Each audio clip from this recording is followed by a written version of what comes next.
Let's do this. Hey guys, welcome back. Thanks for being here with me. Today we're going to talk about how to build an effective practice routine. So a routine that is actually going to help you to progress. I know how difficult it could be to stay motivated and to stay focused in your practice sessions. So that's why I've compiled this list here to hopefully make that process go a little bit smoother. Okay, so the first thing on the list that is going to be, this is the most important thing on the list because it's going to be the foundation that you build the rest of your practice routine around, okay? So we need to first be aware of our weaknesses and write them down. But not just any weaknesses, the weaknesses that you want to improve on. You don't need to be good at everything at the guitar, and nor will you even want to be good at everything at the guitar. I'm not good at shredding, I'm not good at tapping. I don't want to be good at those things. It's not the way that I play guitar. So we need to be aware of what we're not good at and want to be and write them down. This way we have a clear list of all the things we need to work on, and not just get kind of lost in the sauce of all the things we feel that we need to learn. The second thing you're going to want to do is to use that list to guide your flow or consumption of information. So basically what that means is if you want to improve on rhythm or memorizing scales, or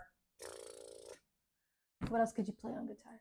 Play faster, bend with better accuracy, whatever it is, don't be looking at videos titled, "This trick made me a better guitarist."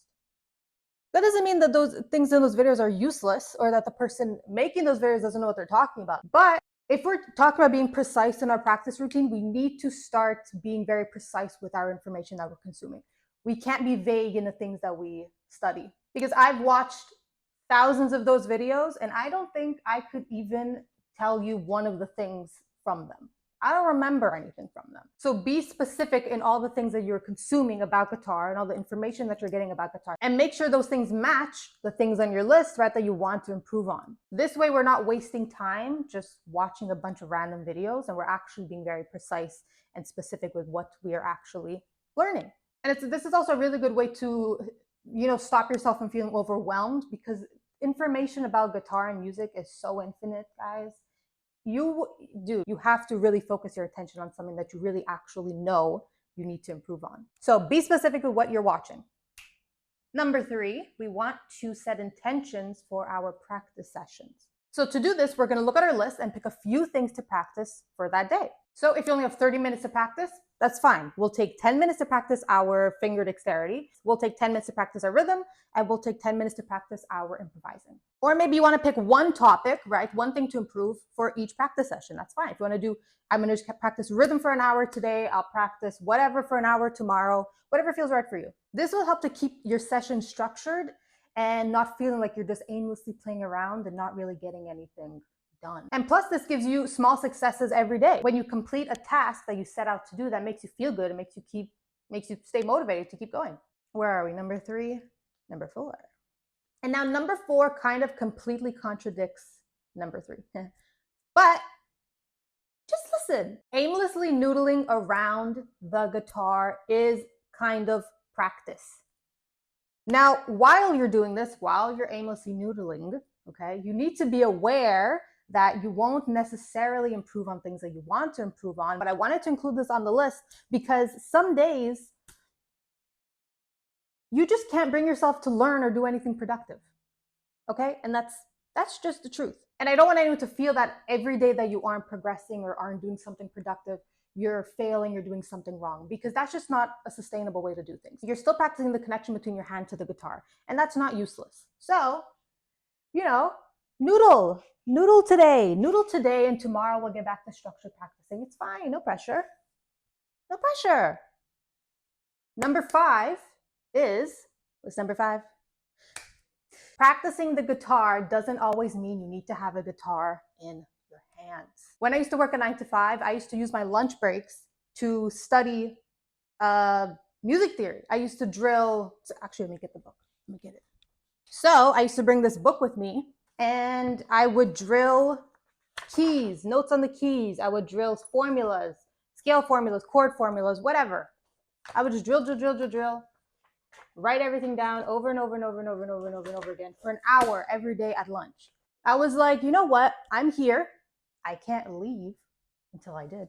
Let me use this time to do something productive. And that way, when you do get to the guitar, you already have a better understanding of what you're doing because of what you learned and what you've been drilling every day apart from the guitar, right? So it's kind of like a double practice session without even really trying. to try it. Number 6 is start your practice sessions with something you're good at or at least comfortable with. This way, as soon as you pick up the guitar, you're already sounding decent, right? As opposed to as soon as you pick up the guitar, you sound terribly, because that could be very discouraging and it could be just doesn't really make you want to keep doing it. So start a warm up with something that you're good at or comfortable with. Now, number 7. Listen here. You have to know when to stop. We have all been there, okay? When you aren't getting that lick down perfectly, when you aren't playing fast enough, when you aren't getting the rhythm right, whatever it is, and you just want to keep doing it until you get it right. And with every attempt, you're just getting angrier and angrier and angrier. But I am telling you, you will not get better in a place of anger. It's not going to happen. So you have to take a breath, take a step back, and take a break. Now, whether that's for a few minutes, whether that's for a few hours, and whether that's until the very next day. We know how mentally frustrating it is to dedicate yourself into mastering a craft. And you're doing it. You're doing it. So give yourself grace. If you need a break, take a break. All right, guys, so that is it. That is the list of how to build an effective practice routine or an effective kind of mentality around practicing guitar. Just remember, learning guitar is not easy. It can be very physically and mentally frustrating. We face difficult things every day, and that is what sets us apart, and it's also what will turn us into great musicians. So you're doing a great job. You're a freaking warrior. You're a freaking rock star. So just keep playing, keep practicing. You're good to go, dude. What else? I guess I'm done here. I guess we're done here. So, as always, my eyes are a little burning. I try to put lashes on, lash extensions. Just lashes. And it kind of burned my eyeballs. Okay. So, I hope this was helpful. And as always, thanks for watching, and I'll see you soon.